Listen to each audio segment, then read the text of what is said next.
పిల్లాడి మీద. ఇంకో ఆశ్చర్యకరమైన విషయం ఏమిటో తెలుసా? ఈ ముగ్గురి మీద కూడా అంటే రాకేష్ మీద, విక్టర్ మీద, కరీముల్లా మీద, ఈ ముగ్గురి మీద కూడా రౌడీ షీటర్లుగా ఎప్పుడు రౌడీ షీటర్లుగా వీళ్ళని నమోదు చేశారో తెలుసా? ఈ ఘటన జరిగిన తర్వాత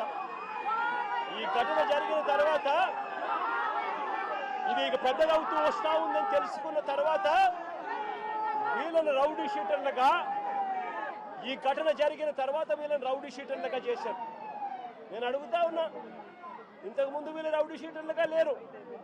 రౌడీ షీటర్లుగా వీళ్ళ మీద నమోదైంది, వీళ్ళని నమోదు చేసింది ఈ ఘటన జరిగిన తర్వాత.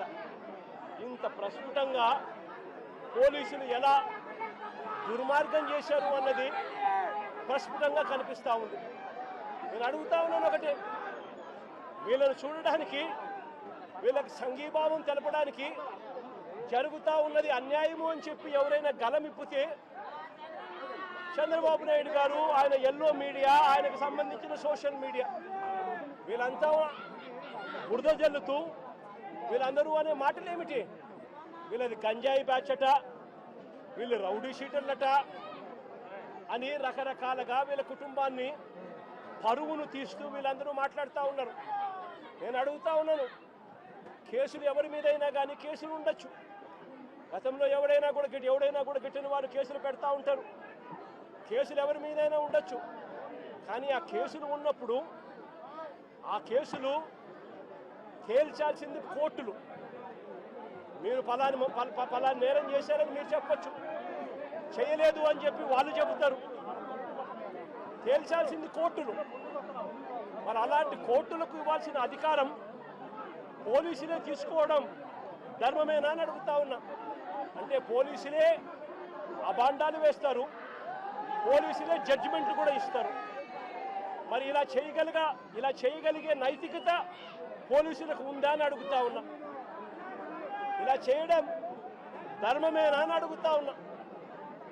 చంద్రబాబు నాయుడు గారి మీద ఇదే పోలీసులు చెప్పే లాజిక్కే, ఇదే సోషల్ మీడియాలో తెలుగుదేశం పార్టీకి సంబంధించిన వాళ్ళు దొంగ పోస్టులు పెడతా ఉన్న తీరునైతేనేమి, ఇదే ఈనాడు, ఆంధ్రజ్యోతి, టీవీ5 లాంటి మీడియాలు, ఎల్లో మీడియాలు నడుపుతా ఉన్న కథనాలు అయితేనేమి, వీళ్ళ మీద కేసులున్నాయని నేను అడుగుతా ఉన్నా. ఇదే చంద్రబాబు నాయుడు మీద 24 కేసులున్నాయి.